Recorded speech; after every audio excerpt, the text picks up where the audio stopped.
নমস্কার, welcome to my channel. বন্ধুরা, আজ তোমাদের সঙ্গে শেয়ার করছি গরমের আরও একটি রেসিপি, ক্যারামেল পুডিং। তাহলে চলো দেখে নিই কীভাবে বানানো হচ্ছে এই ক্যারামেল পুডিং। প্রথমেই তৈরি করে নেব ক্যারামেলটা। তার জন্য এখানে দিয়ে দিলাম 1/4 কাপ চিনি। চিনির মধ্যে দিয়ে দিলাম 1 টেবিল চামচ জল। ক্যারামেলটা তৈরি হতে এখানে সময় লাগলো 3 মিনিট। আর যতক্ষণ না চিনির রঙটা ব্রাউন হচ্ছে ততক্ষণ এটা নাড়ানো যাবে না। ক্যারামেল রেডি হয়ে গেছে, গ্যাস বন্ধ করে দিলাম। যে পাত্রে পুডিং বানাবো সেই পাত্রের মধ্যে ক্যারামেলটা ঢেলে দিচ্ছি। ঠিক এই রকমভাবে টিফিন বক্সের চারদিকে ঘুরিয়ে নিতে হবে। এখন এটা সম্পূর্ণভাবে ঠান্ডা করে নেব। পুডিং বানানোর জন্য 2টো ডিম নিলাম এখানে, আর মাত্র 3-4টে জিনিস দিয়ে পুডিং বানানো যায়। ডিমের পর দিয়ে দিলাম 1/4 কাপ চিনি, 1/2 চা চামচ ভ্যানিলা এসেন্স দিলাম এখানে ডিমের গন্ধটা ঢাকার জন্য। ভ্যানিলা এসেন্স দেওয়ার পর দিয়ে দিচ্ছি 1 কাপ দুধ।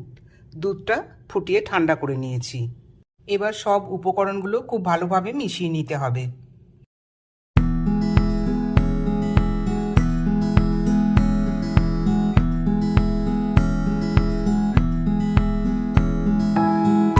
ঠিক এইরকমভাবে পুডিংয়ের ব্যাটারটা তৈরি করে নিতে হবে, খুব মসৃণ যেন হয়। ক্যারামেলটা সম্পূর্ণভাবে ঠান্ডা হয়ে যাওয়ার পর যে ব্যাটারটা তৈরি করলাম সেই ব্যাটারটা এবার এই ক্যারামেলের মধ্যে ঢেলে দিচ্ছি। এই ব্যাটারটা ক্যারামেলের উপর দেওয়ার সময় কিন্তু ছেঁকে নিতে হবে, না হলে পুডিংটা ভালো হবে না। ক্যারামেলের উপর ব্যাটারটা ঢেলে দেওয়ার পর এবার এটা প্রেশার কুকারে বানাবো। Pudding pressure cooker, micro oven, OTG সব জায়গাতেই বানানো যায়।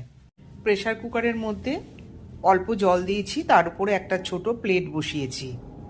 পুডিংয়ের পাত্রটা প্রেশার কুকারের মধ্যে বসিয়ে দিচ্ছি। এখন প্লেটের উপরে পুডিং বানানোর পাত্রটা বসিয়ে দিলাম, আর একটা ঢাকা দিয়ে দিচ্ছি যাতে এর মধ্যে জল না ঢুকে যায়।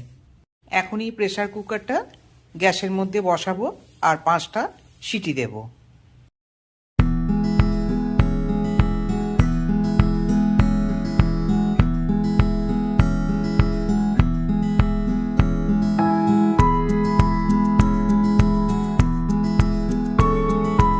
পাঁচটা সিটি পড়ে গেছে, গ্যাসটা অফ করে দিলাম। প্রেশার কুকারটা ঠান্ডা হলে এটা খুলবো। প্রেশার কুকার ঠান্ডা হয়ে গেছে, এবার এটা খুললাম। খুলে পুডিংটা বের করে নেব।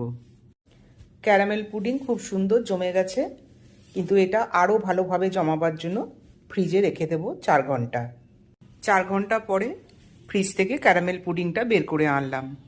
এবার এই ক্যারামেল পুডিংটা ছুরি দিয়ে চারদিকে ভালো করে ঘুরিয়ে নেব, তারপর প্লেটে সার্ভ করে দেব। ছুরিটা চারদিকে ঘোরানোর সময় একটু সাবধানে ঘোরাতে হবে যেন ভেঙে না যায় পুডিংটা।